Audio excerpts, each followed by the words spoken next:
12:08. I'll call the Port of Newport work session to order. As part of our standard operating procedure for any of the meetings we have, there'll be an initial opportunity for public comment both before and after the meeting. If you'd like to make a public comment within the agenda, which we don't really have, but we have one item on it, please fill out a form in the back of the room, and you'll have 5 minutes to speak to a specific agenda item within the meeting. So at this point, would anyone like to make a public comment? Nothing heard. We'll go into the first and only agenda item on the list, which is a presentation from our consultants on the strategic business plan. Unless, Terry, you have something I'll just give a few opening comments for them. So I'd like to welcome back to the Port of Newport Scott Kyler and Nicole McDermott, who are both with Berger ABAM, and Brian Winningham from BST, our economist. And they're prepared today to walk you through, this is sort of a highlights of the plan, and the plan that you have in front of you today includes comments from our initial work session and community open house, excuse me, stakeholder interviews that were conducted, and some in small groups and some one-on-one, and feedback. Commission's had a couple rounds of opportunity for feedback, and then Aaron and I have done a couple of rounds of feedback as well. So what you see today is a culmination of that, integrated into the work that the consultant team has done. This draft, I feel like this draft includes that deeper dive that we requested regarding how best can the port diversify revenue streams at the international terminal, with the data and the analysis to back that work up and equip the Commission with enough information to set some goals and or policies to direct staff on how to move forward with business development regarding the international terminal. And what you don't see, or what you won't see in this, is the finance plan. That piece, the port, at our request, we pulled that out, and we were going to have our finance team, including our consultant Todd Kimball, do that work. A few weeks ago, we realized that was not going to be possible for that group to accomplish that task. So we were pretty well along in the process, and we asked Scott if the consultant team could take that on, and they agreed to do that work. So they just got going on that work a couple weeks ago, and they're still in the, well ensconced in that work, and we will see a finance plan by the 10th or so of April, I believe, and so that's why you don't see that today. And after today's meeting and comments that you all have input with today, and then comments from this evening, I will be debriefing with the consultant team tomorrow, and they will take all that information and start working on finalizing the plan. And we are prepared to have a final plan for our April 23rd regular commission meeting that you all will have some time ahead of the 23rd to take a look at, and you'll be able to take a vote to accept the plan if it meets, all the expectations that you have for the plan. So just so you understand what happens after the Commission accepts the plan, then the plan goes to Business Oregon, and I might note and introduce Dave Harlan at the end, who is the port manager with Business Oregon, and we're glad to have you here today, Dave. And so the plan will go to Dave, and he will have a group of peer reviewers review the plan, and then the plan goes back to Dave, and once it's approved by Business Oregon, then we would enter into a conversation with Business Oregon about an intergovernmental agreement between Business Oregon, the port, and the Infrastructure Finance Authority as part of the state. And that then formalizes the expectations that the port follows that strategic plan and the goals that are listed in the plan, and that if there's any changes or during annual budget cycles when we go back and look at the capital list, if there's any updates or changes to either strategic direction or the capital list, that we would keep Business Oregon informed of that and ensure that there is a two-way conversation about that, so that Business Oregon knows where we're headed and why we're headed in that direction if it varies from what's in the final plan. So that's an ongoing requirement of the port that I think is an easy thing for us sometimes to forget on agreements over a course of 5 years, and so we'll have to make sure that this agreement and the document really are living documents, so that we don't lose track of any of that, because it's easy when we get in the middle of a budget cycle, we get so focused on preparing our list of things and making sure that we prepare the budget properly, and I just don't want anybody to forget that we need to keep Business Oregon in the loop, because no doubt over the course of 5 years things likely will change a bit here and there. So and then I just want to also mention that the format that you see today is similar to the format we're going to have at the open house tonight. We will have about 4:15, we'll call the group sort of to order, and we will have the consultant team do the same presentation. So this open house is a little more formal than just sort of walking around and looking at boards and things, but we also have some boards with information for people in the second half of the open house to look at, and we'll have people stationed at the boards to answer questions and make comments and record comments if there's comments tonight. So, any questions about any of that? Yeah. If there are comments and questions, what is your plan, basically, or maybe that's to you guys? One of the problems that I've seen, I think I've talked to you about this, is it's great to get feedback, but we don't have a very good mechanism by which to decide what feedback makes it into any document and what doesn't. So what's the plan for that? So that's part of what, or mostly what I think we're going to talk about tomorrow morning in our debrief. I'm meeting with the consultants tomorrow morning, and we'll see whether it's a few comments or a large volume of comments. I think what I'd like to do is have the opportunity to talk through those with the consultants, and if they vary dramatically from the information that is already prepared, then I think I'd like to check in with you all and see if, how you want to handle that. So, So check in with us via emails or? Yeah.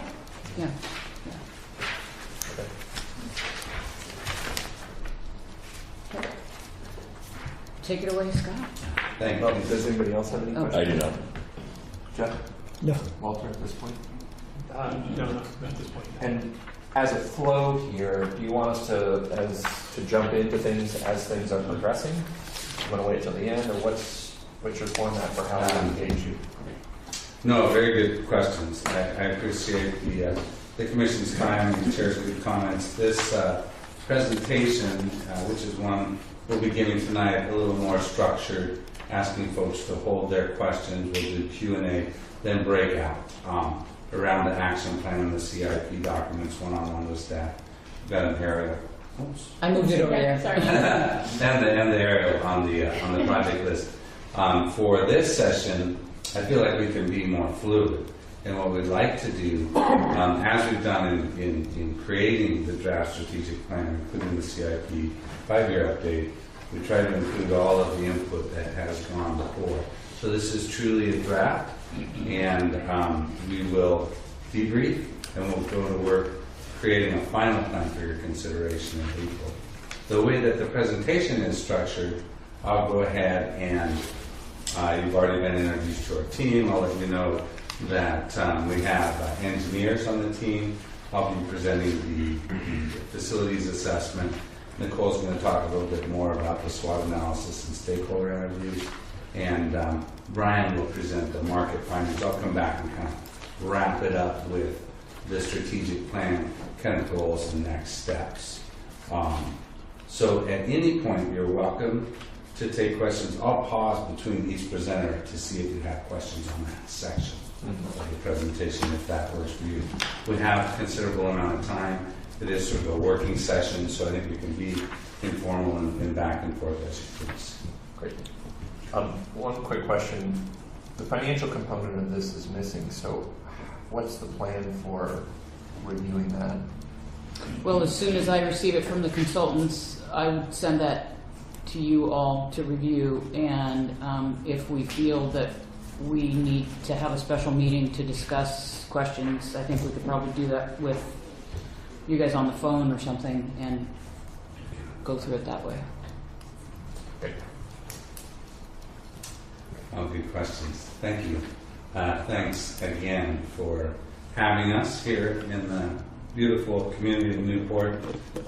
We're always pleased to come here. We don't mind being here when the weather's 50 degrees because it's mostly indoors, but I do understand you got the 70s the last couple of days, so I'm slightly jealous on that point.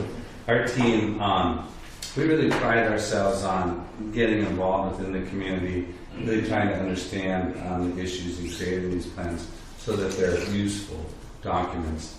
And I'll just give you a brief overview. We're going to talk a bit about the stakeholder and SWOT analysis, what we've heard and how that is within this draft document. The facilities assessment, that's something where we had Scott McMahon, our engineer, visit all of the Port owned facilities that are within this. And there's a pretty pithy appendix to the draft plan if you want to get into that in more depth. But with Aaron Betts, the Director of Operations, and really taking a look at what is the basis for that 5-year CIP update. And then the market conditions in which we're looking at opportunities for you, opportunities to generate revenue, taking a look at everything from fisheries to research, R&D, cargo, international terminal issues. So we would definitely be giving you an updated market analysis, which is in the draft plan. The values, mission, and visions, these are all components of many of the plans we work on, and this reflects the hard work that you've done as a Port Commission with staff. And so we'll touch on that and talk about the elements of the strategic business plan. And Dave is here, and if you have more questions about that, we can get into it. There was a 2010 state strategic business plan that set forth the template for the local plans. Now, there are probably 100 ways to put them together, but they do touch on management, capital, finance, market, and environmental plans, and we like to include this action plan on how we're going to move the plan forward. In this case, you have, in the past, sort of two equal-sized pieces, a strategic business plan and a capital improvement plan. And here what we've done is we've tried to really focus on those. We were asked to focus on the 5-year highlights for the capital improvement plan. So it is embedded within the strategic plan in its format. So I just wanted to point that out. We'll talk about the priority projects. They're directly reflected in the CIP and transferred to the action plan. We have those on boards, which really kind of timelines and funding sources and get a little more specific about moving those forward. And the plan update, the next steps, which I'll touch on. So at this time, I'd like to ask Nicole to give you an overview of the input that we've had to date and how that's included in the plan. Yeah, sure. Thanks, Scott.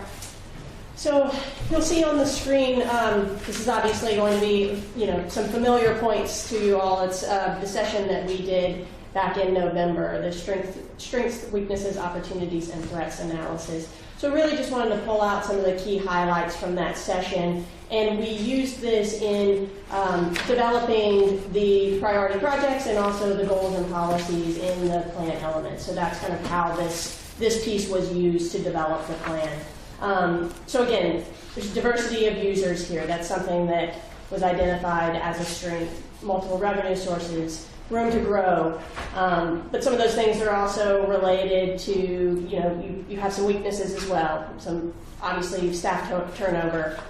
There's been some deferred maintenance And while there's multiple revenue sources, there's also somewhat of a lack of new revenue sources. So this plan kind of looks at what some of those potentials could be.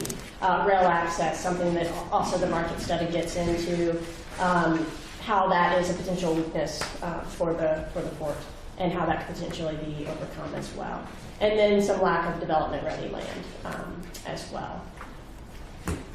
Onto the opportunities and threats. So threats, something that most coastal communities face: climate change, natural disasters, and also specific things that were brought up in the session with the commissioners, and then also in the stakeholder interviews, is kind of lack of capacity for the individual fish buyers. So that's kind of an emerging market and needing more space for that. So that kind of threatens some revenue and capacity at the port. Lack of dredge material disposal sites, obviously, again, dredging, something that every port has to deal with, and needing a place to put that material. Always good to end with the opportunities. So most of those weaknesses and threats can become opportunities if framed in the right way and with the right staff in place, which you have, and doing some of that succession planning, and also improving those interagency partnerships. So I think part of this business planning process, building on those interagency relationships and relationship with Business Oregon, and continuing to move this plan forward and make it a living document, as Terry has noted. And then the dock rehabilitations, that, again, a real opportunity to continue to support the commercial fishing industry and grow that industry, and with everything that it provides to the community. So then again, stakeholder interviews.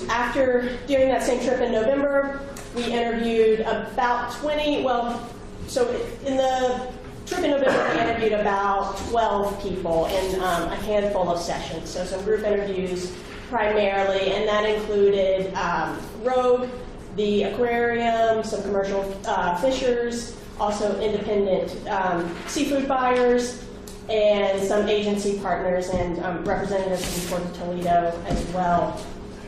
And then following up on the session in November, we had some phone calls, and Brian and his associate Paul with BST really followed up with OSU on some of the research and education components of the market study.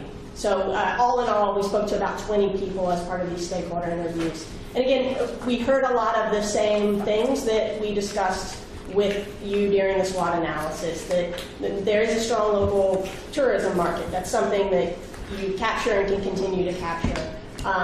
There's also the relationship with OSU and the aquarium and marine research and deployment of all kinds of capacity there. Then also some opportunities to pursue some kind of niche markets, and that's something that Brian's gotten into some of the market study. And then a key priority that came out time and time again in those conversations was just rebuilding the commercial docks, that really threatens the livelihood of residents and the fishing industry. If those docks were to fail, it would be catastrophic for this community. So with that, I'll kind of pause for questions and then turn it over to Scott. Thanks, Nicole. The commissioners have any specific questions about the input that we've had to date? I noticed that you didn't get in touch with GP. We tried. What was the problem? We put a few calls in and returned them. Significant tough choice. Yeah. You had some information from. Well, we interviewed them. I worked on the plan for Toledo a couple of years ago. We did get some information from them then. Reached out to the same person, their PR or GR person, didn't get a response. Because that seemed to be like a pretty key element, especially to expanding the shipping or potential, since our options are so limited.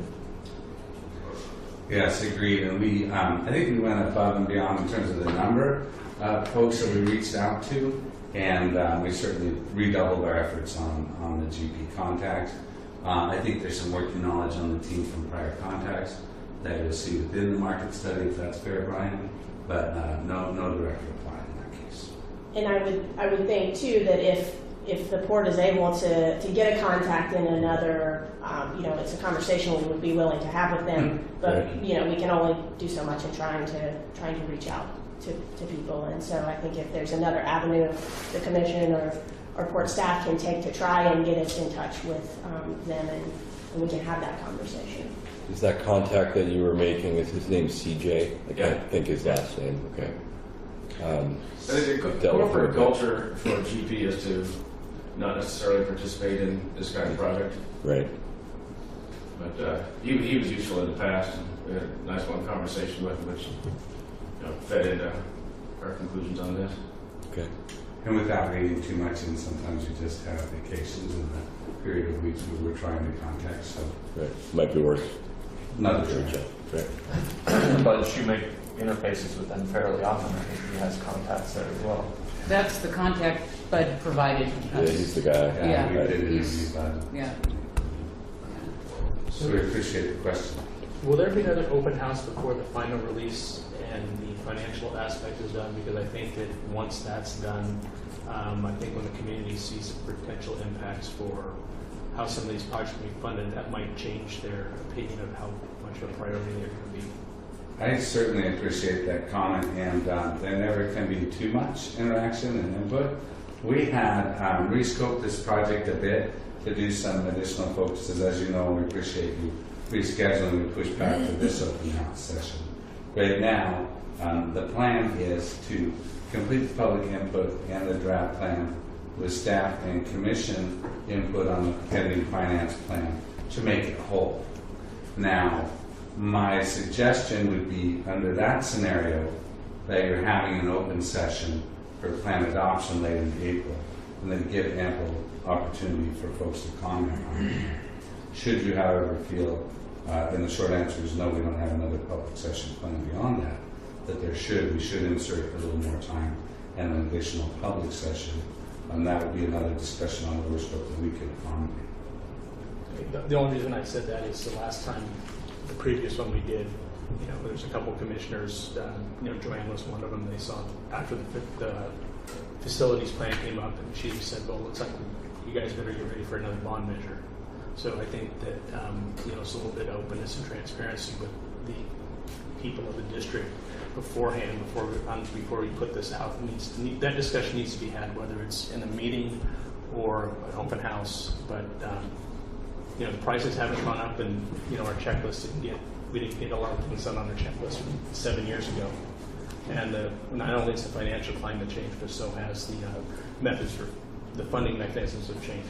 You bet. And I just think that's I think a surprise we don't need to bring out to our district members. All good components. And I think as a result of this component coming into our court a little bit late, we weren't able to accommodate, or it would be within. But that's a very, very significant piece to consider. And I think that we will want to have that as part of our debrief with Terry tomorrow morning and see what the best next step is. So I'm seeing a lot of head nods from Dave over there. And a lot of smiles. The other thing that I would just say from my experience in doing a number of these plans is working out the financial plan between the consultant, the staff, and at the commission level is the most important thing, to get that alignment. Yep. And then, of course, there's never too much as far as public comment on a draft plan, and probably a number of ways to get that. And maybe, Terry, does it help to ask if the April 23rd date is a hard stop, or 26. best 26? I think that's the date of our meeting. I think Oh, 23rd, you're right. 23rd is Yeah. our next meeting, or our April meeting. I think the reason that date is important is that we have indicated to a number of elected officials in Salem that we would be coming to them actually in March with a completed plan. And so I feel strongly that we need to get there sooner than later with a completed plan. And so that's why I was pushing for that April 23rd date. That's So- not to say that we couldn't give them an opportunity to look at a draft plan with some, conversation around when the final plan would come. Mhm. But I think ideally we wanted to do that sooner than later. But if there's consensus that we need an additional open house, then we can do amendment to the contract to add that in. I mean, that's, That would be a potential, and I guess you're sort of, you know, there are a range of kind of correspondence, keeping it open on the website, to maybe a back-to-back public session where you acknowledge those things that will go into an endorsement or setting a date back and accommodate it for those. yeah. Happy to meet your needs on this. Any other questions on sort of the process? I would just add, so since we've talked about the finance plan, you'll see, and I know it's pending, that you've got kind of the structure of the plan when we get through there and we talk about the goals, and the strategies are more detailed within the document. But those would be done for the finance plan as well, so it would be plugged in largely appended as a major section of the work. So with that, then I can turn to the initial findings in the facilities assessment. I'm sorry, just one more thing. I saw, I noticed in the appendix that you had a letter from ILWU in there. Were there any other letters that were received from any other stakeholders? No, I don't. I'm sure No, you would that's pass the those only along. one. Yeah, and so they were invited to participate in a stakeholder interview, and they sent the letter. Correct me if I'm wrong, but they sent the letter in response to that invitation. And there was some follow up to schedule a phone time. Terry helped with that to actually speak to them as well, and they never responded. So we included their letter as kind of their input to the stakeholder interview process. How does the public input on this from the stakeholder interviews and the conversations, how does that compare to other ports as far as public participation per capita, maybe? Or? I would say it's this may be higher engagement. I would say from a Okay. community perspective, the community seems more engaged. There in Coos Bay, we probably had similar. It was a larger plan. I mean, kind of just Bigger scope. Yeah, a larger scope for sure. But I would say the community was very invested in that plan too, and some of the industrial projects that are happening at the port. So. And I would just add that, having completed about a dozen of these here in the last 6 years, 7 years, it's really a passionate level of involvement that the community has, whether they're engaging specifically as stakeholders. And we really kind of doubled and tripled those up to get as much as we could out of the stakeholder interview time, and followed up with the market contacts. I think that you can be pleased with the engagement. I know some folks wanted to do to really get their teeth into it, which they will tonight. Yeah. And that was a little bit more of a start off and listen open house in the initial phases. So I expect that we'll have some folks out tonight, and we're happy to listen. And again, what do we do with that input? We improve the plan.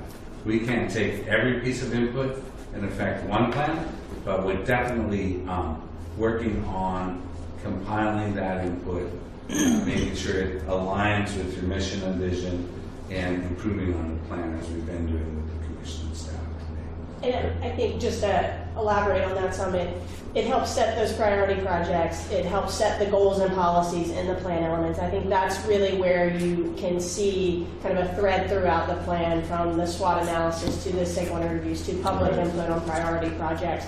And some of that information then is appended, because there's not a place for it maybe in the body of the document, but I think it is important to capture all of that input in the process kind of through the appendix, so people can see that their input was Yeah, they're of value. Great, thank you. Really good question. And are you going to record that, or how are you going to take comments? Are you going to have people write them down? They're going to be anecdotal, or?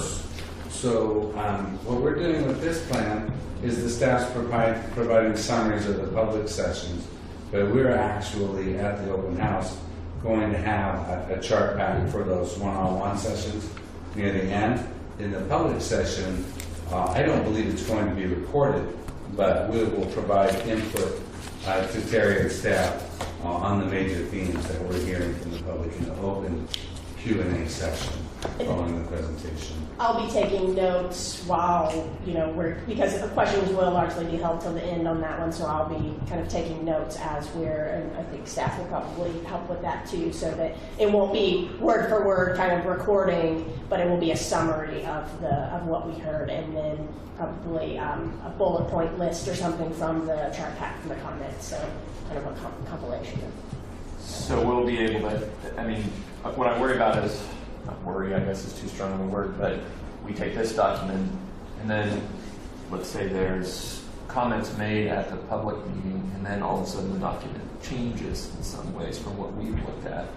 And then we get a final draft and we kind of go, well, what happened here? And we get, well, this came out of the public comment. I want to make sure that's as transparent as possible with the commission and everybody. So that's the point of comment, and it sounds like you'll have a summary that at the very least, if there's any kind of shift in what we're seeing here, Yeah.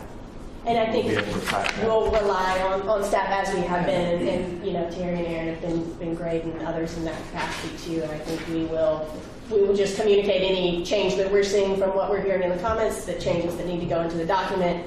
We'll make sure that is communicated. It could be, once that process is complete, from the staff and commission, probably the easiest vehicle is a red line version. So you're not reviewing the whole document.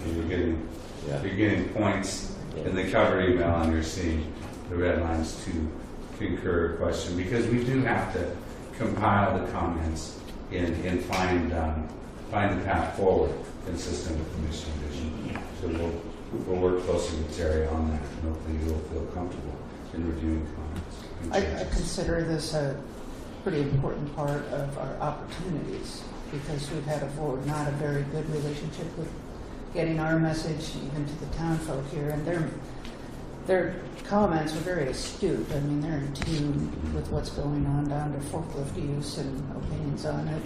And I just think it's a great opportunity to bring that forward to our community, and then they can see. So I think it's really important as an opportunity right now. I think that, and that's something that we specialize in, is this kind of communications and public outreach component, and I couldn't have said it better. If you'd like, you can go to opening, a comment period, 10 days from this date or 5 days from this date. We're trying to balance getting the right amount of input and hitting the deadline that I think we're all anticipating for being this plan in line, and having it be kind of that roadmap as you look 5 and 10 years out. You kind of align with your new general manager position, your staff, your commission expectations, but that goes sideways if you haven't had the community involved. Right, and then what Walter said, if they don't have the numbers to it, then that could go sideways and changing their minds, or, informing them. I don't look at it as it's just information. The more information we can give them on this is better, so that financial component is important. Well, perhaps what we can do here is sort of settle on this kind of 1, 2, 3 option in terms of how we take comments, circulate them to you, versus having more of an open comment period circulating to you versus having an open house before you get to the end of April. And we can have that discussion further with Terry as we debrief and take your good input and have a strategy going forward out of this. Others on the outreach process and steps to the finish line? Okay. Thanks very much.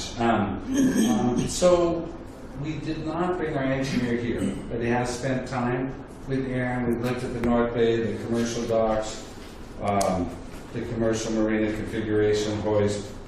All of the docks are in various conditions that all need improvements. So I think that's a common theme, and I don't think it's going to really surprise anyone. They have a significant fisheries. That's a revenue source, and it's got specific needs to stay healthy.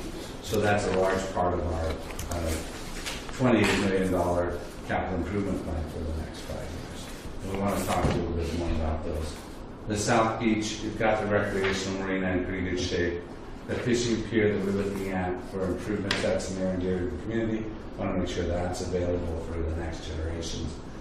revenue stream opportunities with an RV park plan expansion.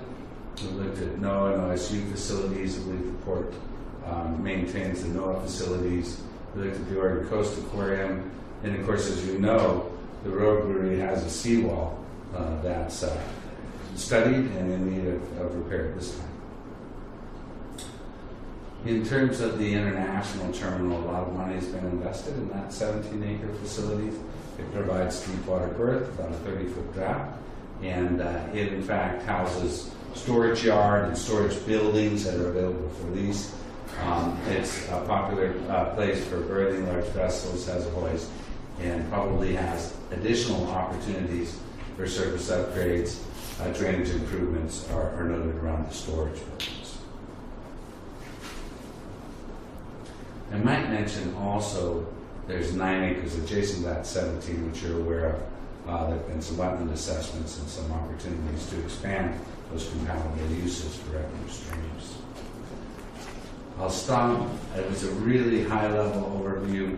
I think if you look at the capital improvement plan, we've got about $15 million in longer-term dock rebuild, so that's more than half of the program for the commercial docks. It gives you a sense of kind of where the money is being assigned. And as we talk about the capital improvement plan, I just want to make sure that everybody's comfortable that the capital improvement plan sets forth the priorities. It doesn't allocate or commit the port for the monies. That's part of the budget cycle. And the facilities assessment, just to add to that, was really about setting that baseline for the capital improvement plan. You know, so it was just assessing conditions, not so much what projects should or should not be done, but more just assessing the conditions of the port facilities. So when you say capital improvement plan, the previous one referred to these as capital facilities plan. Are you using those interchangeably? The capital improvement plan is the 5-year actual assignment of dollars to the improvement plans. The capital facilities assessment is more of the process of the baseline condition and overview that's pending. So that was one of the things that seemed to be different a bit from our previous Yes. one, that we had a separate capital facility plan, and you've incorporated those into this document. Correct. So the baseline assessment of facilities is a rather extensive appendix, and that assesses the baseline for the facilities. And the capital improvement plan is really targeting the 5-year top priority projects, such as opportunities at the international, doing the commercial dock improvements, expanding the RV park, etc., improving the pier. You know, there's some interim improvements to various docks that keep them going, and the fishing pier improvement. So I think it's important for you to understand that the detailed capital improvement plan of the 2013 strategic plan effort still stands and has a deep list of projects. And you'll find also in the last appendix G, we have a much longer list of priority projects. What we're doing is we're featuring the 5-year CIP within the plan. And essentially with this, we were doing an update, you know, since you had the 2013 plan too. I mean, I think this is something we discussed with Terry, that this was really an update. So it is different in the previous 2 documents, kind of strategic business plan and capital facilities plan. This is a strategic business plan that includes a capital improvement plan, which really becomes kind of the table of those 5-year projects. So like Scott said, the previous one stands. It's really an update to that to focus on those priority projects for the next 5 years. So Appendix G, when you talk about project opportunities, and you've prioritized them. The one with staff, yeah, I mean staff actually prioritized them.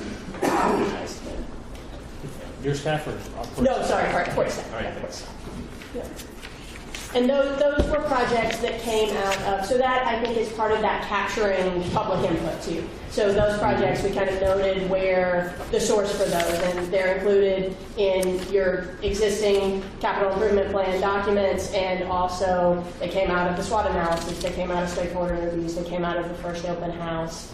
So that's where those longer list of projects that are some inclusive of the 5 years, but also beyond that. And it's really those number one priority projects that, you know, with the help of port staff, we said those are probably within the next 5 years. I think also it's important to note, those are in today's dollars, because the port staff has already done indexing on the longer list of CIP projects, so those are also current to today's dollars. So if you do have a full and complete CIP for 2019, I guess I'm just I'm following the layout as I kind of jump around a little bit. no, that's fine. So, I mean, we have Appendix C that gives an assessment of things. We got Appendix G, which provides priorities, and I can't remember what's the appendix that actually assigns estimates. Or was that? Oh, it's in the body of the body of the document. document. The capital improvement plan. I'm sure we have. Section Page 6, 31. I believe. On the capital improvement plan.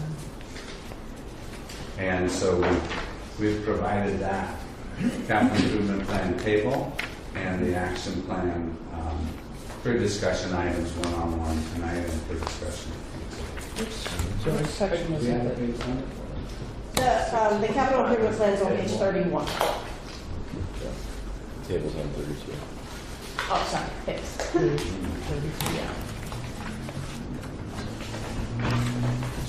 So Scott, I just was looking at the old plan, and I was But I just think I put that. wondering, when you were working your staff, I mean, and this came up in the last one, that the objective was the scheduling is based on a series of priorities according to need, desire, importance, and through the port's ability to pay. How much was that last one put into the priorities here?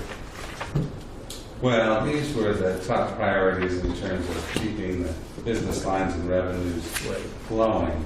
I think you're getting at what we discussed earlier. Yeah. We're needing a finance plan to understand not just funding sources and costs, because that's all the CIP gives us for the priority projects. Right. But can we achieve, what percentage of that can we afford in 5 years? What percentage of that is partnered? What happens to CIP projects? Then maybe Aaron can speak to this occasionally. Maybe they roll forward. They're out of the 5 year into the next 5 year plan. Yeah, I didn't, I prepared a list of things as I see, if you want to keep in the business of mooring commercial fishing vessels, for example, this is what it's going to take to keep us there. I didn't really figure out how we're going to make the money to be able to fund that stuff. That's a separate part of the plan, but as far as I'm concerned, this is, if you want to keep operations going in certain ways, this is what it takes. And that was kind of my priority in making this. Okay.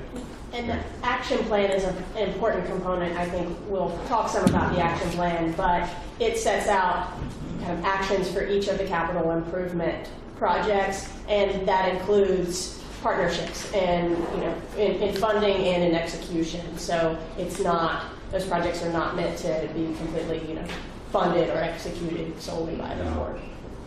I do think it's a good discussion. And the next segment of our presentation, we'll talk about how we can look at market opportunities, revenue generators looking forward for the port, which will help you to address your capital needs.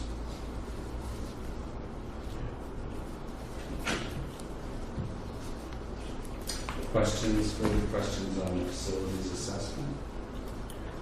Brian, you want to talk a little bit about the market study? Sure.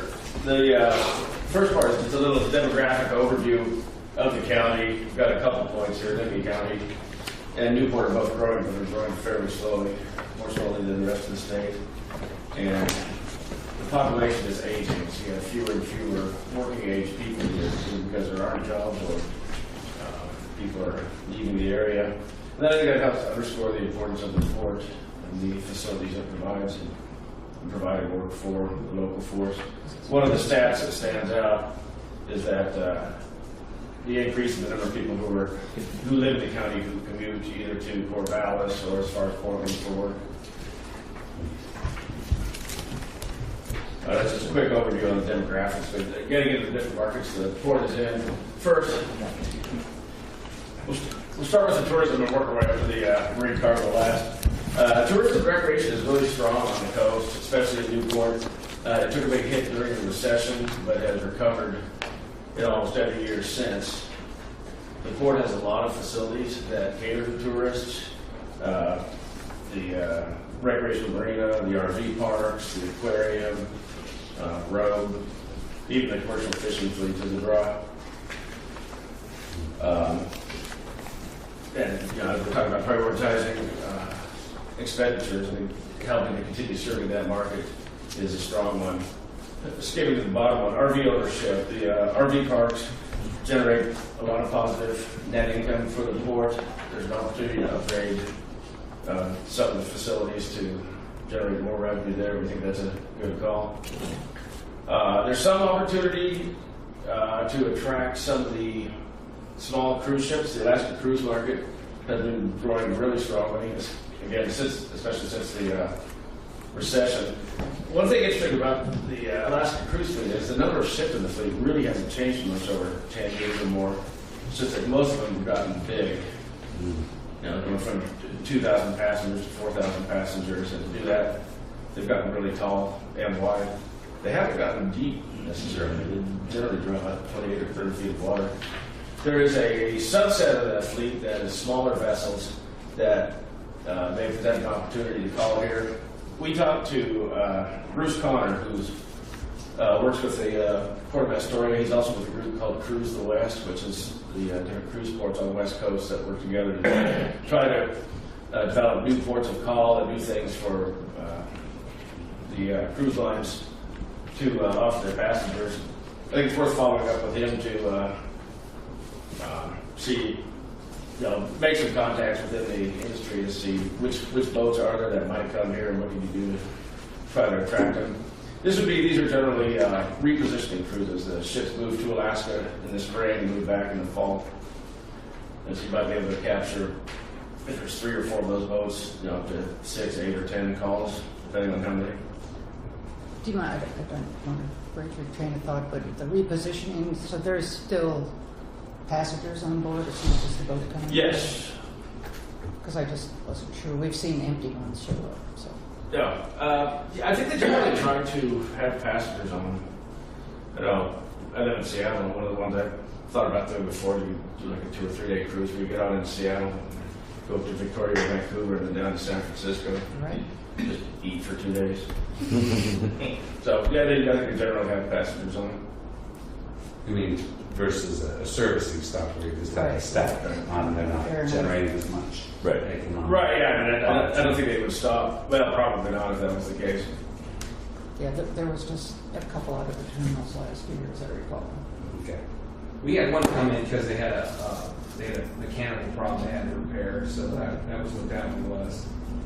It's the only one that I recollect off the top of my head. It seemed like Don said they were very interested in coming to Newport. Yeah, I worked on Been a few studies where cruise ships have come up, and then they're always looking for new things to offer.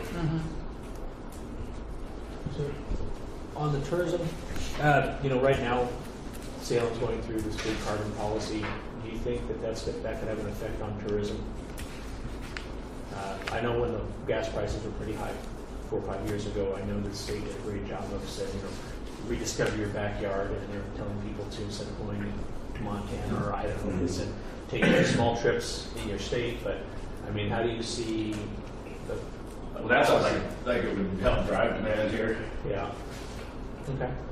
And then the Oregon is a large part of the market, a large part of your tourist market. So people staying home would be good. Yeah. Okay. Any others on the tourism? What type of schedules do those typically have? The cruise ships? They're usually in for 8 hours or so. I think they don't typically stay overnight. If there's a seasonality to it? Oh, seasonality, yeah. Early May, and late September. I think they generally run from about mid-May to mid-September on the Alaska runs, so before or after that. And they're typically coming from California? Yes, So that would consider shoulder tourist time. correct. That would be great to capitalize on. So taking the call here, maybe there could be some sort of rubber-tired shuttle. Yeah, I think what Move them around. yeah, that's what Astoria does. It get buses in and be able to shuttle people, letting people walk into town or take the trolley or bus people over to the Lewis and Clark Interpretive Center, or I think it goes as far as Mount St. Helens. So that would be one issue: is what is it you're going to offer people and how do you get them around? Here. Yeah. I mean, it's an opportunity for the community to work together and kind of package the deal. Yeah, that's what I'm thinking too. Yeah, the big one's not as strong. Yeah. It's the closest. So people want to wander around and spend money. We're in. And then we're in. It's getting to be a longer walk. From the terminal. Yeah. You can shuttle. Good. Commercial fishing industry on the Oregon coast is strong, and over the last couple of decades, the commercial fishing industry has really concentrated in the Coos Bay area and in Newport/Astoria. There's been a lot of investment in fisheries-related facilities here, in the fish processing, in the boat repair at Toledo. Industry, the harvest values and volumes have been going up. Values especially increasing are important because boat owners have been able to put money into their boats. That's paying off in Toledo. One of the issues there, though, is, and this isn't just an issue for Newport, we're working in Westport too, we just finished the work up in Humboldt. Boats are getting much longer and wider than they were 40 years ago. And most of the commercial marinas on the West Coast are designed for, are 40 years old or 50 years old, and the facilities are designed for a much smaller boat. So in order to retain that fleet, you need to have the facilities that are sized for those types of boats. And the challenge is being able to pay for it, because rates, and it's not just here, rates generally don't cover the cost of those facilities. But they're necessary to keep that type of job in the area. The international terminal is a critical facility for the fleet. It's important for Toledo too, with all the boats going up there, offload equipment or switch out on the way to and from. And the deep water boats store their different types of gear here in the different seasons.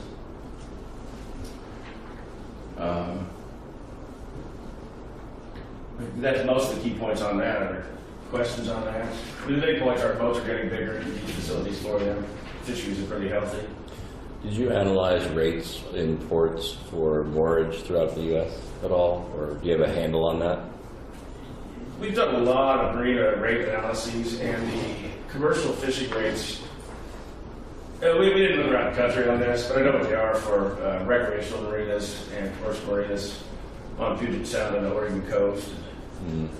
You know, in Puget Sound, recreational rates are as much as $15 or $16 a foot.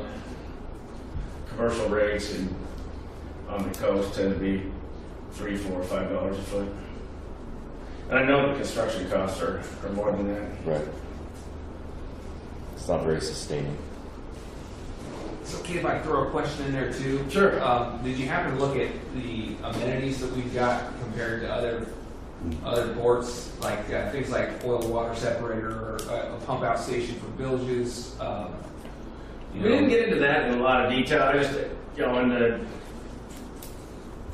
in the public input we got and the input from the fishermen, we know that there's a lot of facilities here for the boats, and that's why they want to be here. Okay. Because there is the support services. And the Port of Toledo shipyard is especially important for that.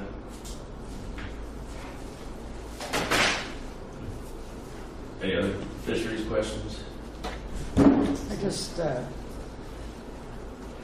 my business is located at the terminal, so I see it every day, and it's hard to pin down the development there right now because of the private going on, and so that's, really hard to get a handle on right now. Eventually, it's going to be a wonderful thing for everybody, but so that's kind of hard to pin down, because right now we're maybe losing some storage, and then I'm thinking, wow, we don't have a lot of storage area. And so all of a sudden storage will rise to a more critical thing than it is now, just with the changing, and there's nothing you guys can do about that, but that's in flux for sure. Yeah. I think that goes to some of our action plan items, like a kind of a master plan or layout plan for the terminal to understand the balance of those uses and how you compatibly, so we're getting a little bit ahead of how you can look at being compatible among uses, provide the layout space, the storage space, and facility needs. Not just among users on the terminal, but with the adjacent property Right. and development going on there, and coordinating what's happening between the two. And keeping compatible and revenue generating. Yes. One of the things that struck me a little bit, and I'm not sure if this is a question, but I'll try to articulate it in some ways, but we have to be careful about the investments we make and make sure that any investments we make have a return on them. The return on investment for a redesign of the harbor, at least with mortgage rates, wouldn't be feasible, or we'd be at $15 a foot, right? So, with our Business Oregon folks in the room here too, the only way we can do that is with state or federal funds. Is that your assessment as well? Well, we're working on the finance part now, but yeah, that would be my guess. If you can't charge, if you can't charge enough to cover the construction, the capital costs, and the O&M, then So it's then that's a subsidized operation. It's not necessarily as simple as, whatever proposals or investments that we make have to have a return on investment per se. Because that wouldn't necessarily be the case for sure. Right, that's a policy issue. Is do you say these facilities support this many jobs in the community, and therefore our policy is to subsidize it to this amount? Yeah, and part of the port's, mission and, values to the public, if you are, supporting that commercial fishing industry through those improvements. I think Brian's pointed out, it's really a policy question as to what your return on investment needs to be you might want to hire one for certain facilities versus others that serve the community in a different way. And kind of your charge for economic development too. I think it goes a little deeper too in terms of how those dollars turn over in the Oregon economy and multiply.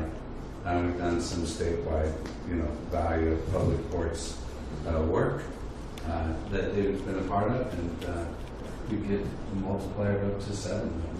Yeah, this is a common problem in all the ports. The Port of Gold Beach charges a mortgage rate that doesn't produce enough revenue to replace, but the beneficiaries of that are the motel owners and the restaurant owners. And I've often suggested quietly in large rooms that maybe the hotel-motel taxes could be a source to pick up some of that subsidy. And that's a pretty tough lift in a lot of these towns because A lot of competition for those. some of these get that money now. So, but if you were designing it, Yeah. but that is the rub. And then the other thing I would throw in is that Measure 5 and 50 kind of clamps the ports into really low tax bases. They used to have the ability to issue $100,000 in general obligation emergency bonds every year. So if you had storm damage, you could deal with it that way. And now, that money, the tax base used to be for capital, and more it goes to operations, paying for operational costs and subsidizing facilities. If you look into the feasibility of raising rates, not just mortgage, but the laid out space for 23 cents a foot, I think is what it is, right? A square foot. 24 cents. 24 cents. Is just the feasibility of that and what percentage is manageable, acceptable, makes a difference. We haven't yet. Okay. We typically will see things about lease rates come out of the finance plan and the policy section. Okay, so that'll be in the finance. I think there will be some direction there. The only other thing I was going to add, David, I don't know if you can comment on it, but they'd be, things like everything from creating jobs and getting state and federal funds to, harbor maintenance trust fund issues and whether, what's on the horizon, what can we expect? Well, I'm heavily involved with that issue, and basically, President Trump proposed a 30% cut to the Corps of Engineers in his budget, and virtually all of our projects were funded. So that should tell you something. Basically, federal navigation policy goes through Peter Fazio, and by extension, the state of Oregon. Now, if I hang around a few more months, somebody's going to make me president of the Pacific Northwest Waterways Association. It's a larger organization, so we have two levels of advocacy, and PNWA does a lot of good work. I mean, they're advocating for, the Columbia River jetties and things like that. Without them, they wouldn't be getting repaired. And the small harbors. Absolutely. But amongst our membership is Seattle and Tacoma. And Seattle and Tacoma are in a category that's sort of been created over the last 15 or 20 years, donor ports. So harbor maintenance fees are collected on cargo imported into those ports. And they don't see a lot of benefit from that. It goes, because they don't require a lot of dredging. Right. So there's an effort to open it up. We're trying to reform harbor maintenance, the trust fund, for full use, and we're making a lot of progress. But the large ports would like to lop off a chunk of that and be able to use it for container cranes, for deepening their own berths, and for basically kickbacks to large importers, Target, Walmart. The issue there is they're losing business. The Seattle Tacoma, please if you disagree, just jump right in, are losing business to the Canadian ports. And they think, they make the argument that our maintenance payments are part of that problem. Our other wing of our advocacy would say that if you're importing a container with $400,000 worth of consumer goods and you pay $125 in harbor maintenance taxes, that's not a really big issue for those folks. Prince Rupert is a day shorter sail from the Far East, and it's a day quicker in Chicago. Those are the real competitive advantages. But what I'm saying is there's this stress and strain in the port world, and we're hoping to work that out in the next couple of years. For years, PNWA and the state of Oregon fought the dredge contractors of America. When we eventually made our peace, the issue there was limiting the number of days the federal dredges could operate. We eventually made our peace, and now we work together to open up the trust fund for full use. So maybe something can be done with the big port position there too. I understand their equity issue, and I think we can deal with that. I'm not sure we can use harbor maintenance trust fund money to provide rebates to Walmart. And they just redid that 4 or 5 years ago. We just got a little bit more than we were in the past. Yes, and that was a fight at PNWA. Right. AAPA, the big ports, proposed an 8% set aside for small ports. We held to a 10%. That led to some interesting meetings with some of my fellow PNWA members, but that's in place now. And if we can open up the trust fund, my position is that we should reform the trust fund to benefit all ports. I don't know what that benefit is for Seattle, but they should get some benefit from this. Would that take away the 8% and would just allow it to be an open pot of money? No, that's locked in under WRDA, and No, that's if we were to renegotiate it, would that take the 8% away, or would we still get the 8% and then still be allowed to access those funds? well, we get 10% set aside. 10 seconds. Yeah, but no, it wouldn't take it away.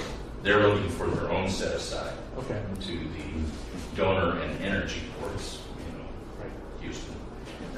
What can that 10% be used for? Is it limited to dredging, or can you use it for dock improvements? Right now, it's limited to dredging. There's some potential there as well. Brookings has a real problem with slopes at its marina. You pay close attention, there's not much riprap there. So they're basically sand slopes and they're starting to collapse. Is that something that harbor maintenance trust fund money could do? Possibly. There is that discussion. I think the other, just really quick, the other sort of value of the plan itself in setting forth the priorities is we can track, particularly for job creation, keep your revenue opportunities flowing without paying for these capital costs. You have examples from state and federal funds such as at Garibaldi, where the Right. commercial wharf received state and federal funding for a $6.5 million rebuild. So I don't think reaching to the critical improvement level in your plan is reaching too far. If we can make sure we're clearly aligning the purpose within your mission statement and the policies to create those jobs and maintain the ones that are here. So the 2010 Oregon Strategic Business Plan directed to ports, as I understand this exercise, is to help the state understand where our money goes, where it comes from, and why we need what we need, and just to give the state a really good, clear picture of our needs. I think so, and Dave, you can follow up on this, but if you have this plan in place, it doesn't mean it's cast in stone. Right. You can come back and the new thing that comes along can be incorporated, the budget contained. But it's really helpful for you and the state, because then you avoid that sort of the latest coffee room discussion coming to the commission, and then we go left, and then we go right, without looking at the plan. Is that fair? Yes. Yeah. Yeah, Well, it's a and- valuable exercise for both parties. Yeah, it just identifies so much. And with the financial piece, it'll show the multipliers of, because we do a lot of international trade through fish. And the shoreside services, I'm aware of that, and, decades of family wage jobs, in the hundreds, 500 or so jobs just there from Lincoln County. So that's what this is going to reflect. That's the goal, yes. Yeah, you're trying to demonstrate that you've thought of all these things and that you've reached a consensus.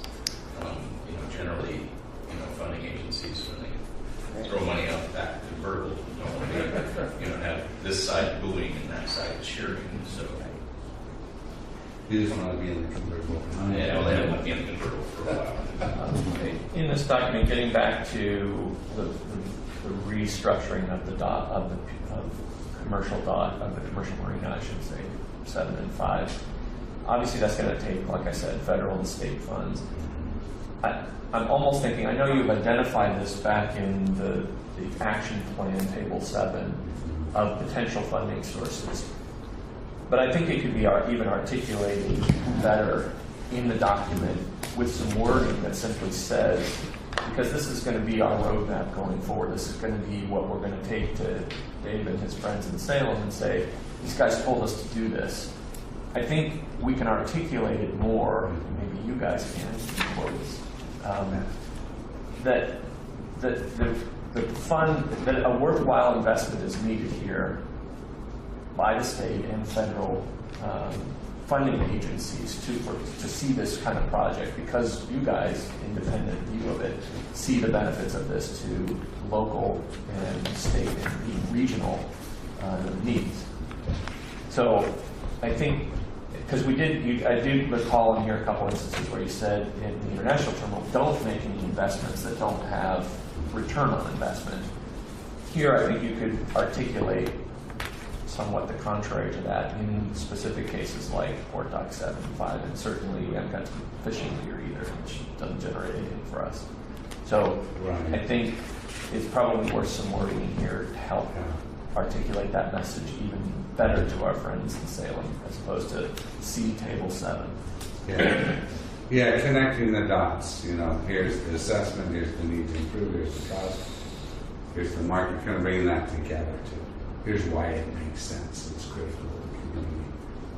Yeah. I was working on a project once where the woman who was in charge of it was explaining her view on economic development. She said your priorities in order are: 1, maintain the jobs and the employers you already have; 2 is help them to expand; and 3 is attract new ones. And look at them in that order. And fisheries would definitely be one where they're here. You support them. We appreciate that comment. We will take note. And the ROI to Newport and Lincoln County is different than the ROI to the region. Yeah, there's an interesting piece. What's the date on that document, Dave, where we looked at all of the ports and their impact on the economy? 2014. 2014, still on your website? It is. I have to take an have to take. I know it's on the Port of Toledo site, and we're talking about updating it. Okay. And when you're in DC, those are numbers they pay attention to. It's very Yeah, so you can look at it per port in its operation and its value throughout the local. And I and think state that goes economies. back to an opportunity to inform the public in Newport the value of not just eating fish across the dock here, but Yeah, did we capture that? I know we had a discussion about it. About the economic benefit analysis? Yeah, No, it's not in here, but we can certainly It goes to add both it. these Yeah, have questions. the discussion. happy to tie that Yeah. in. Mhm. 'Cause I mentioned 1 and 7, but that's the number that sticks in my head. They were very excited. Each dollar is rebounding like 7-fold. It's a big number. it's Big there. number. They are tied. It would be great to see sentences that say, and the Port of Newport should pursue funding with Business Oregon. Because they haven't heard one, then Yeah. It could have started for a while. Take some license with that. Really, really good input. This one, we wanted to have a conversational kind of atmosphere in this session. Appreciate it. There was there's a study that's coming out. I don't know if it's official yet, showing that the Newport Port Group accounts for 3,924 jobs equivalent, I believe it is. And there was also something I saw from the Port of Astoria. It was a very old study that had equivalent jobs supported through the port. And I thought those two types of things are really very good. Seen that number. Yeah. It's from I- the, Midwater Midwater Trawler, it's Trawler. from There it is. the report that they commissioned. Yeah. The group that puts together the study for the county is putting together the same type of information for 2017, and Heather Mann had that copy that I think they got a report. I don't know if it's been officially issued, but They have that we do. information. Okay. Heather sent that. and that would be neat just from the holistically from the port standpoint. When you pull in Rogue and Noah and Hatfield and South Beach and everything else, the amount of jobs that are supported through the port, I think when you start to consider tax base, that would be pretty important to the state, not just our city and county. And because you have kind of a limited land area, I think that kind of jobs per acre number is probably significant. Yeah, exactly. So on your job numbers, was it just basic income or was that including benefits, retirement? Now, are we referring to job numbers? Just on, just job numbers in general when you're looking at these jobs. Is that one for you, Brian? Usually on the, well, it depends if you look at the jobs or the income. Jobs is, so for each direct job, you figure out how many other jobs are supported. On the income, it's total income. So it doesn't take into consideration. I'm just saying. Base salary. That's just a base salary number. Total, that depends on the model you're using. The game plan, I believe, does total compensation. Mm-hmm. That's a discussion we've had here at the port. We have some employees that are making, competitive wages, but we provide insurance and retirement and so forth. So, where's the multiplier on jobs that might not pay the amount, but do have benefits included with those jobs? The one that Brian mentioned, the implant is a pretty popular model. It's been around and tested a long time. I think it does as well. Full compensation. Okay. It says here average in Oakland County is 36,700 in 2017. And I would think that would include benefits. Would that include benefits? I would have to, I'm not sure on that one. I can check.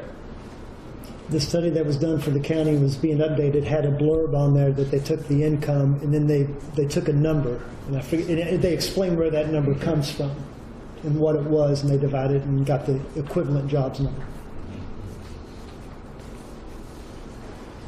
All good questions. So, And further? yeah, so marine research and education, these are strong sectors here in the port with the NOAA facilities, really supports that. We talked to a number of people at OSU and NOAA about, or not NOAA, OSU and Hatfield, about their needs They seem to be pretty well set now, although they said there could be some additional use for small, well, especially with the expansion of Oregon State, there may be more need for mooring small boats in the recreational marina, since that's marine research focused. They want students out on the water. Some of the other things like energy may have a need to use the international terminal. We didn't hear anything definite, but as plans come along, that's a logical place to, if you got big equipment, you would lay it down or maybe move it in or out of the water.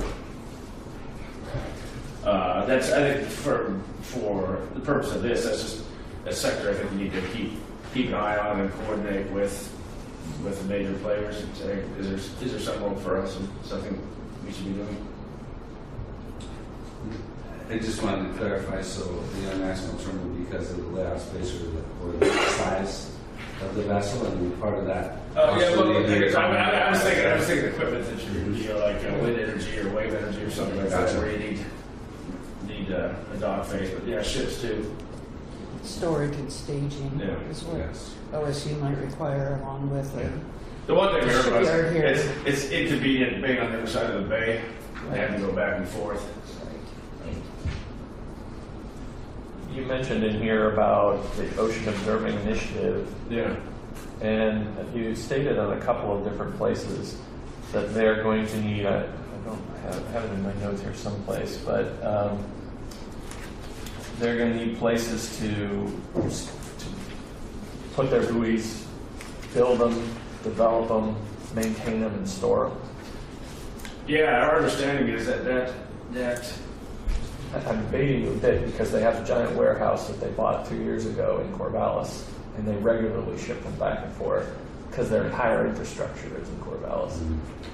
So is that really, I don't know where that came, I mean, and the only reason I mention it is because it's referenced a number of times as what seems to be a very viable thing for the port to pursue. And I'm just curious where that came from. Is that something came new? through conversations with a couple of the players, and we'll give you the names and the notes on who we talked to there. And I think it's worth talking to them further to see do they have needs for local storage here or workspace. To maybe move facilities closer to the water. Yeah, it would make more sense for them to be doing some of that here rather than trucking it back and forth. Did Nova talk about their storage? As I understand it, they had leases coming up in Seattle, and they would have wanted more stuff here initially. But I was Didn't hear thinking, anything about that from Noah. more of a Rondi's kind of opportunity, I guess. Did not hear anything about that, but if that's the case, if the leases are coming up, then again, it's worth. I know who the players are and be in contact with.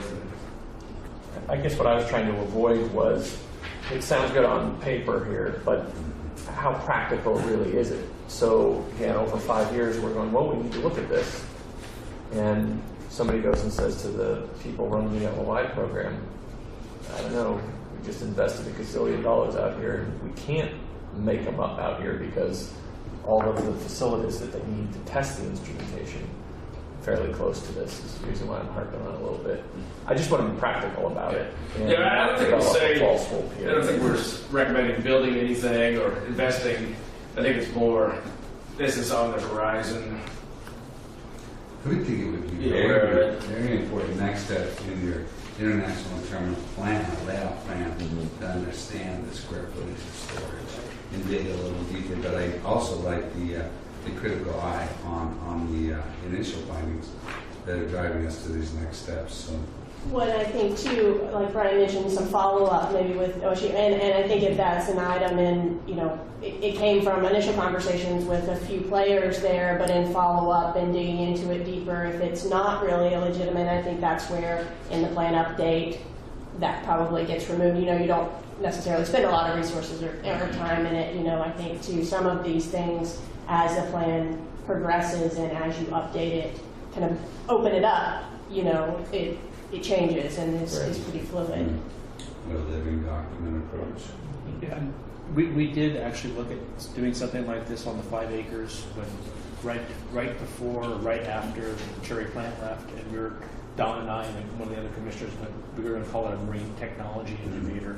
And, you know, we reached out, I think we had replies from 12, 14 different scientific entities, and you know, the one thing that came back to us is that they really needed some high-priced lab areas, but they also needed storage, but they would only need them for 6 to 7 months out of the year because it was a field season, because a lot of that work gets done in the summertime and the nicer weather. And you know, what we needed was an anchor tenant. And the other thing that we found was that they were more than willing to come here and use the facility, but most of them were grant funded. They did not have a lot of money to bring to the table other than what they were already doing. You know, they couldn't give us $500,000 to invest in a building because they needed it. And that was the one drawback that we found, was that a lot of these entities are mainly grant funded or from private industry grant funded, and that they don't bring a lot of money to the table. You're going to want that when you go from plan to putting up a shell on the site. You need that letter of intent and commitment. So there's sort of that next step, but it is going to be very important to vet the ideas and make sure they're viable. Yeah. It seems like in most of the smaller community ports, there's always a spec building going up, and I don't know why, but it seems to get filled with beer or something. As you're seeing, there's a lot of that going on. So there are opportunities that seem to come along in growing industries to fill those spaces, but certainly I don't think the plan would recommend go to speccing out buildings that aren't spoken for. And I'll follow up on that. It was page 22 that perked my interest, the statement that says these devices will be developed, staged, stored, and maintained in Newport. That's a pretty, that's a statement that sounds like a fact, and We'll fact check I that. think you might want to fact check that a little bit. Good. Good.